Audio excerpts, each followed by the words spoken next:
नमस्कार। SPT news पर आपका स्वागत है। पेश है 27 जुलाई सोमवार दोपहर 1:15 राजस्थान की बड़ी खबरें। राजस्थान में कमजोर पड़े मानसून के बीच एक बार फिर अच्छी बारिश की उम्मीद जगी है। बंगाल की खाड़ी में बने डिप्रेशन सिस्टम के प्रभाव से आज सोमवार से प्रदेश में मानसून दोबारा सक्रिय होने लगेगा। मौसम विभाग के अनुसार इस सिस्टम का असर सबसे पहले पूर्वी राजस्थान में दिखाई देगा। भरतपुर, जयपुर, कोटा, अजमेर और उदयपुर संभाग के कई जिलों में बारिश की गतिविधियां बढ़ेगी।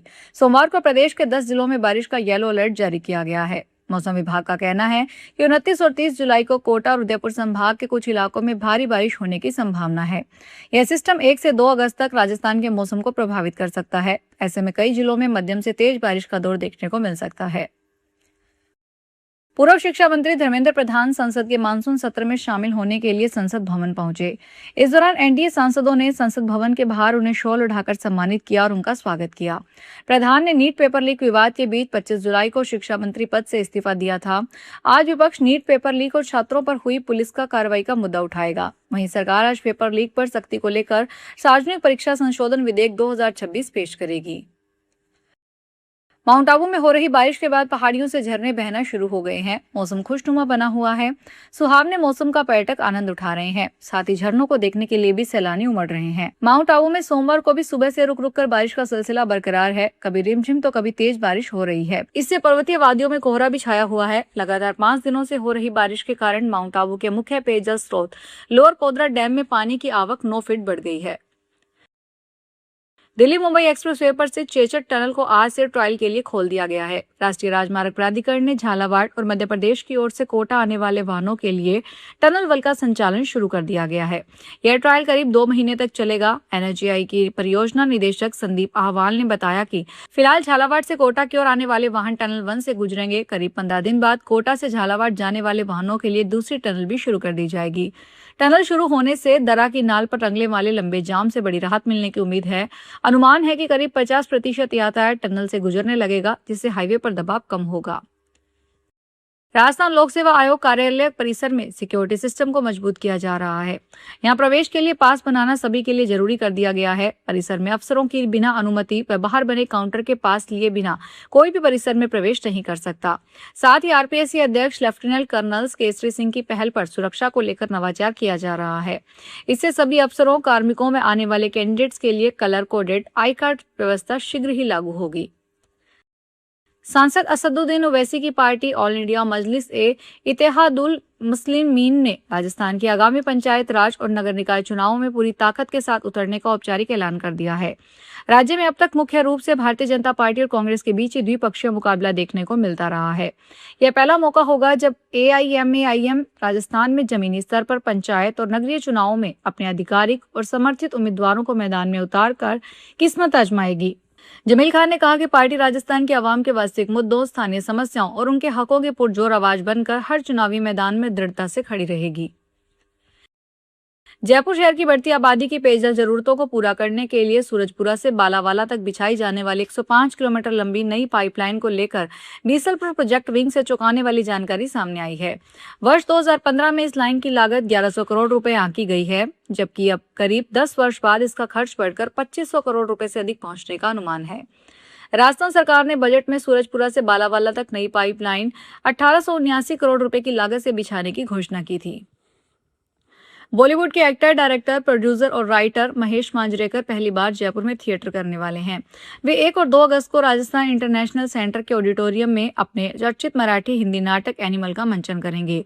देश भर में सराहना बटोर चुके इस नाटक में महेश मांजरेकर खुद अभिनय करते नजर आएंगे। उनके जयपुर आने को लेकर थिएटर और फिल्म प्रेमियों में खासा उत्साह है। बता दें कि एनिमल एक मनोवैज्ञानिक और भावनात्मक नाटक है जो इंसानी स्वभाव, रिश्तों और समाज के बदलते व्यवहार पर गहरी टिप्पणी करता है।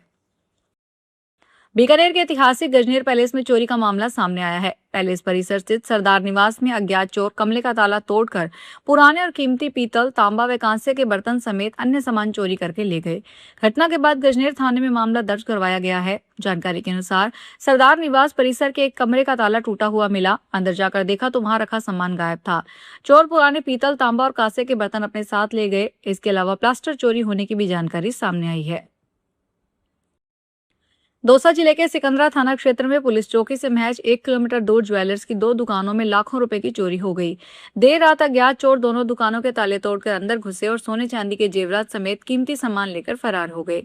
घटना के बाद इलाके के व्यापारियों में दहशत का माहौल है। पुलिस ने मामला दर्ज करके जांच शुरू कर दी है।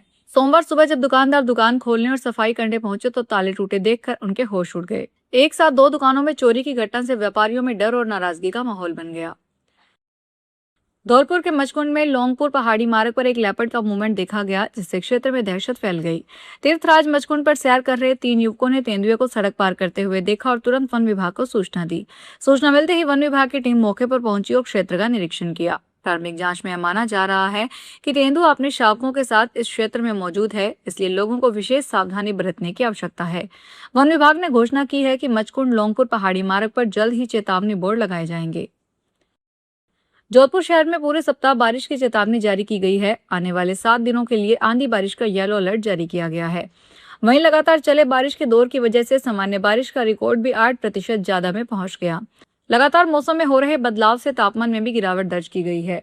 शहर में लगातार हो रही बारिश के चलते सामान्य बारिश का रिकॉर्ड भी बढ़ गया। 26 जुलाई तक शहर में 126 mm बारिश होती है, जो अब तक 132 mm रिकॉर्ड हो चुकी है, जो सामान्य बारिश के आंकड़े से 8% ज्यादा है।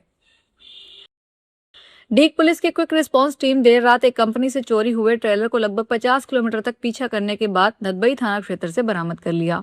एसपी कामले शरण गोपीनाथ के निर्देश पर यह कार्रवाई की गई। जानकारी के अनुसार चोरी हुआ ट्रेलर नगर क्षेत्र से ग्रामीण मार्गों से होते हुए नदबई हाईवे की ओर जा रहा था। प्रारंभिक जांच में सामने आया है कि ड्राइवर इस ट्रेलर को जयपुर के रास्ते उत्तर प्रदेश ले जाने की फिराक में था। सूचना मिलते ही क्यूआरटी टीम तत्काल सक्रिय हुई और ट्रेलर का पीछा करना शुरू कर दिया।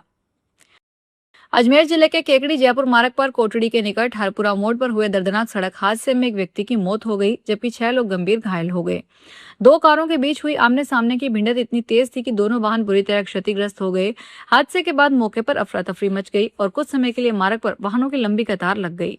पुलिस के अनुसार कालेड़ा नंद किशोर जैन अपनी बेटी को उच्च शिक्षा के लिए जयपुर छोड़ने जा रहे थे। इसी दौरान केकड़ी जयपुर मार्ग पर हरपुरा मोड़ के पास सामने से आ रही एक कार से उनकी कार की जोरदार टक्कर हो गई। कोटपुतली के नारहेड़ा क्षेत्र में स्थित कल्याणपुरा गांव के स्टैंड पर हाईटेंशन बिजली लाइन की चपेट में आने से 2 भैंसों की मौके पर मौत हो गई। इस घटना के बाद स्थानीय ग्रामीणों में बिजली विभाग के प्रति आक्रोश है। पीड़ित पशुपालक रोहतास गुर्जर और ग्रामीणों ने बताया, बिजली तार काफी नीचे लटक रहे थे और पेड़ों को छू रहे थे। इसी कारण खेत की तारबंदी में करंट आ गया। इस करंट की चपेट में आने से दोनों भैंसों की मौके पर ही मौत हो गई। घटना की सूचना मिलते ही ग्रामीण मौके पर जमा हो गए और विरोध प्रदर्शन शुरू कर दिया।